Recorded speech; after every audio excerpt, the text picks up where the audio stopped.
Hello world, what is up? Welcome to Build at Home. I'm your host, Matt Forte, and I'm coming to you from my home, as is our next guest. We'll kick things off in just a second. First, before we do, something incredibly important.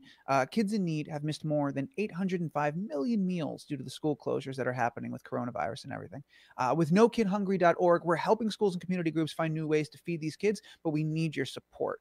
If you happen to be someone out there in a position who's able to give a little bit right now, then I'd urge you to take a look at NoKidHungry.org to see all the amazing work that they're doing to help feed these kids. So thank you guys. Take a look at that site. Our next guest released her first full-length solo album about a month ago to universal high praise and critical acclaim, and rightfully so. Into the Blue is a deeply personal autobiographical record with an outstanding sound that is both completely fresh and somehow also nostalgic. I'm super excited to have her on the show. Please welcome the wonderful, the great, the one, the only Rachel Reinert is here, everybody. Rachel, how are you? Hello. Hi. Wow. That was an awesome introduction. Thank you so much. Thank you for making this record and making my job very easy. Thank you. Thank you. I'm excited to talk to you about the music and get into all that. But first and foremost, of course, just how are you? How are you doing? How's life at home? How are you holding up? I'm hanging in there. When I was dreaming about my album finally coming out after working on it for the last 4 years, these were definitely not the circumstances that I imagined.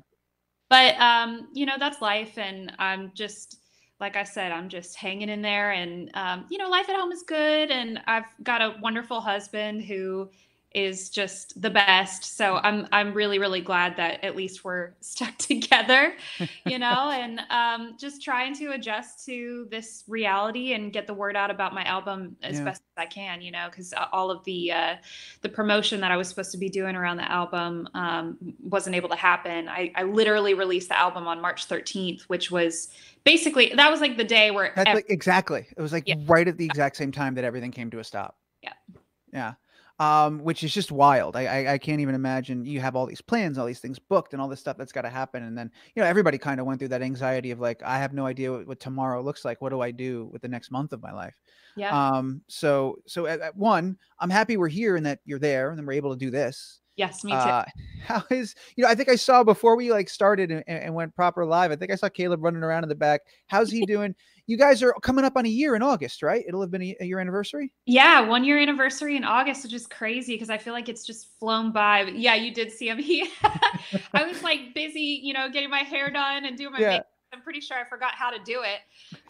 And so he was like getting me all set up and making sure the framing was good and the lighting was good and all that. But he went to go run an errand. So I was like, just get out of here. Yeah. Has the experience of being cooped up together like this revealed things that you didn't previously know about each other? Like, oh, I guess he chews with his mouth open. I never caught that before. Like, has that happened yet? No, we've been together for a really long time. We've been together for it'll be 6 years this year. So yeah, no more big surprises. And thankfully he does not get on my nerves, and I'm pretty sure it works both ways. So we're good. We're doing well. And it would really be a true test, I think, especially in the house that we're in now, because it's a small house. It's only 1,000 square feet and we have one bathroom. So so there you go. Welcome to the first year of marriage. You are figuring it out. Yeah. We spent a lot of time outside. Nice. Well, I assumed things were going well because you posted like this beautiful acoustic version of Some Kind of Angel on your Instagram and YouTube. So it's like, all right, if she's still singing that, then I imagine they're all right. Like, yeah, we're good, thankfully. And we were actually able to, the spot where we got married was this little tree house about an hour outside of Nashville. Mm-hmm. And the owners asked us if we wanted to come stay for a night. And we just did that earlier this week. So it was cool. Nostalgic moment for us, and it's super secluded and you're just kind of out there in the woods by yourself. So it was nice. It was nice just to get like a little pause on the one place that we've been looking at for over a month. Yeah, for sure. That sounds awesome. Just to go back to the acoustic cover, one of the things that I've really enjoyed seeing with a lot of artists doing all this like homemade content and seeing it come out is everybody gets to really see how talented our favorite artists are. Is it scarier for you as a performer to release something without like all the production bells and whistles and without a band, and it's just you, your voice, your guitar in your house? That's it, and here it is. It's out to the world. Is that a scary thing to put out there for you? I guess that's like a yes and no. I think just because I'm a singer first, Hmm. and I can like make my way around a guitar, you know. But I'm definitely not a great guitar player by any means. So I think that's where I probably feel like the most self-conscious. Yeah. But you know, I mean, I think people are just happy to just have something to look at from Yeah. the live point of view, just because you know we can't go to concerts right now, and that sucks. So I'm willing to kind of put my pride aside a little bit when it comes to my very mediocre guitar playing, and people have been super super sweet, and you know I'm just thankful to you know be able to have things like Instagram, because I mean if this was you know happening 10 or 15 years ago, you know I mean we had like MySpace, but Yeah, exactly. But that was not yeah, the same. yeah, No. no, no, no. It is crazy to see all the after, I don't know, a year and change of how, like, bad social media and the internet can be. It's interesting to see all the good that it can do now and how it's kind of, like, saving a lot of us, like, because it's the only way we can communicate, and it's bringing us a lot closer together, I think, than it has in the past, which is pretty wild. Yeah, for sure. I mean, I think, you know, I spend like half the time cursing it, but at the same time, I'm like, well, I'm pretty grateful for it right now. Yeah. Talking about that particular song, it's a beautiful song, outstanding piece of music. What was it like the first time Caleb heard it? Do you remember his reaction? Did you tell him you were writing a song that he was kind of inspired? Did you just spring it on him? What was that like? You know what's so funny is that I actually didn't even realize this until I'm doing like a little I'm putting together this project where I went and did calls with all of the songwriters from the Mhm. album, and we just talked about what the process was on writing each of those songs. And I didn't even realize it, but I wrote that song with my producer Davis Nash and another co-writer, wonderful girl named Autumn McIntyre, and we wrote that song in 2016. And I was like, Oh, there's wow. no way. There's no way. And they were like, no, we wrote that song. So, I mean, it's almost, you know, been 4 years since that song was written. So my memory on it is a little bit fuzzy, but I definitely remember showing it to Caleb. And I think he was over the moon about it. And Yeah. just like, yeah, I am. I am some kind of. Nailed it. Yeah. That's me. I know it's funny because you know one of the funnier reviews that I read was you know it's typically a guy calling you know his girl an angel, so it's Right. definitely flipping the script a little bit. But you know I find that to be you know my truth, and he really is. He's a Yeah. godsend for sure.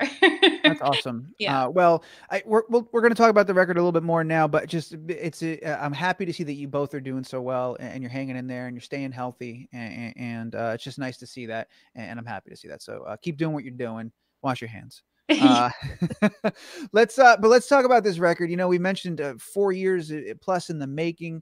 And as I said in the introduction, it came out tons of critical praise, tons of love from the fans. It's got to be great to see when you have a record that's so personal. It's got so much of you in it. Is it scary coming up to the release, like the uncertainty of how it'll be received and how people are going to hear it and think about it? Yeah, I was totally freaking out. I was just we had to go take a trip to Florida just to kind of clear my head a little bit, and Mm-hmm. you know, I was just reading a ton of books and trying to be as zen as I possibly could. But Yeah. yeah, I had a lot of I would say I had a lot of anxiety leading up to the release, just Yeah. because I wanted it to go so perfectly, and you know, I wanted people to like it, and I you know put everything that I am into this album. You know, so that's when you're kind of entering into something with so much uncertainty around it. That's definitely a scary thing. But you know, obviously some crazy things happened. I mean, literally the day that we got back, the tornado hit Nashville, and I mean, it just absolutely devastated our city. So that was horrible. And then, you know, the quarantine happened. I was supposed to have a listening party the day before the album came out that we had to cancel. So there were a lot of things that it just kind of felt like, you know what, there's so much that's just out of my hands and out of my control. And I just have to surrender to that. And Yeah. I have to be okay with that. And if this is how this was supposed to play out, you know, I'm at peace with that. And that took me a little bit to get to finally get to that point. Um, Right. but you know, I'm just glad to be able to be doing things like this and still trying to get the word out in whatever way that I can. For sure. Yeah, that's a great point to be at, but it definitely takes time. Nobody gets there right away. You've got to go through all those stages of frustration and disappointment and all those different things have to happen before you can arrive at, all right, this is what's supposed to happen. So that's like Right. that's a difficult journey to have to take. Did you write any music during that journey by any chance? Were you like inspired, or were you just too in it in the moment? I haven't really been writing a ton right now, Hmm. just because I wanted my sole focus to be on, This, promoting this yeah, album. for sure. I've written a little bit here and there, but I found it to be a little bit hard to feel super inspired right now, right I get now that. with I get that. Yeah. what's going on. But yeah, I mean, I just there was so much buildup of just uncertainty and nervous excitement, and then the tornado really brought Yeah. me, to a place of I just was so heartbroken over that, and For sure. we went out and tried to help where we could. Hmm. But man, it's just like you realize how much is so much bigger than you and your own stuff, and Yeah. so I had to just put my own selfishness aside. Yeah. Yeah. Well, good on you for doing that and pitching in where you can. I forget I'm gonna butcher the heck out of this quote, but that Mr. Rogers bit about, when he was little and he would see bad stuff on the news and his mom told him to always look for the helpers. When you see scary news, look for the helpers, and that's how you know we're gonna be all right. Again, I have ruined a brilliant man's beautiful quote, but the sentiment is there. No, I Uh, love it. And honestly, that kind of thing just gives me the chills. So hmm, I love that. And that's the yeah, truth. And Nashville really came together. And you yeah. just saw so much community come together for everybody, for each other. It's pretty awesome. Going back to talking about how you're not really writing right now, but I want to talk about the writing on this record. There's so many great lyrics and lines. I wrote down a couple of them that stood out even after the first couple of listens. I get afraid I'll be remembered, not for the fire, but the embers. I didn't write this down, but literally the entire chorus to Who I Am right now is amazing. You co-wrote the whole record. How often are lines like that found in a writing session, and how often do they come to you kind of spontaneously and you got to jot them down quickly in your phone or something before you forget them? Yeah, so I mean, the perfect example of a moment of just random inspiration that struck me that I wrote down was pretty much the entire first verse to the song Here. Hmm. I had those lines, but I didn't have music or melody. Mm. So I went into the room that day with Davis and another wonderful writer named Tommy Lee James. And Davis kind of had this vibe going, just musical. And I pulled up those lines and I just started singing them out and they just fit. And then the rest of the song fell into place. But there are definitely moments like with Dark Star, the I Get Afraid I'll Be Remembered, not for the fire, but the embers, that just fell out Yeah. in the session. So, I try to do a lot of work like prior to my Hmm. session and I try to be as prepared as I possibly can. But sometimes you just go into the room and just see where the song takes you. Yeah. But thank you for saying that. That's definitely one of those lines that people bring up a lot. And then I think on Who I Am right now, it was the same situation where it just sort of fell out. I Yeah. wrote that one in Los Angeles outside over at my friend Garrison Starr's house. And she has this just beautiful house in oh gosh, where is she? I forget where she is exactly in LA, but Hmm. just tons of like giant succulents and just Ooh, trees and just nice. gorgeousness. Yeah. And so we wrote the chorus of that song, I think first, and then kind of built the verses around it. Hmm. And that song was so it just was we were putting out so much honesty and truth and I think it was so vulnerable that at first I resisted it. Hmm. Yeah. you know but that ended up being one of my favorite songs on the record and I'm so glad that I put it on there. Um, and Davis definitely gets a lot of credit for that because he was just like this is a song. Yeah. For sure. There are a lot of moments on the record where you're like, this is a song. This is like, like it's really great. When you talk about, it's 4 years in the making and 4+ years, and there's so many songs that are clearly pulled from significant moments in your life. It's such a biographical piece. Are there lines or moments on this record that when you hear them, you're immediately transported back in time to that moment, to what you're singing about? Oh yeah. Yeah. Yeah. I mean, I was surprised when I was chatting with everybody about those sessions, how much I did remember. Hmm. And, just because you write so many songs, Right. and over the last 4 years, I've probably written, I don't know, 60, 70 plus songs, Wow. and so you narrow it down to 11. But I definitely have vivid memories of what I was feeling and what we were thinking. And, even sometimes just exact things that we were talking about that day. Right. Very, Um, very cool. and that's why I love songwriting so much. And a lot of us are having to do our writing sessions over Zoom, and that's great. And I'm glad that we're able to do that. But when you're in a room with someone, you have this reciprocal, just chemistry thing, Yeah. and just it's just an energy thing, and I definitely miss that, and You I'm missed looking that. Yeah. forward yeah, Yeah. I'm looking forward to getting back in the room with people, and I think that's probably why I haven't been writing so much Mm. lately. Yeah. um yeah. Sure, it's not the same thing, but there was a really cute video on Caleb's Instagram of you guys playing bongos together. That felt like a part, like a piece of that. Like Yeah. talking about, I mentioned who I am right now. There's a friend of yours a couple of weeks ago posted a video of themselves dancing to the track. It was amazing, improvised dance.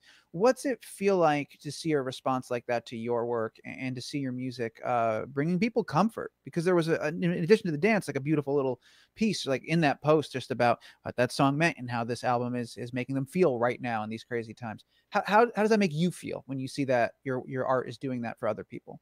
Well, I mean, that's what it's all about for me, Mm, right? It's about the human connection. And that's mm. what drew me to music in the first place when I was a little kid, was the fact that I could turn on a song and it could capture exactly what I was feeling. It's the human experience of it, right? Yeah. And to see it translated through somebody else's medium, that takes it to a whole other level for me, and my friend Andy, who was dancing to the song, I actually flew him out here to be in a music video that I'm getting ready to release for here, and he's dancing in the video, Oh, and that's it's amazing. yeah, it's so special. And I mean, that's how much all of that means to me, right?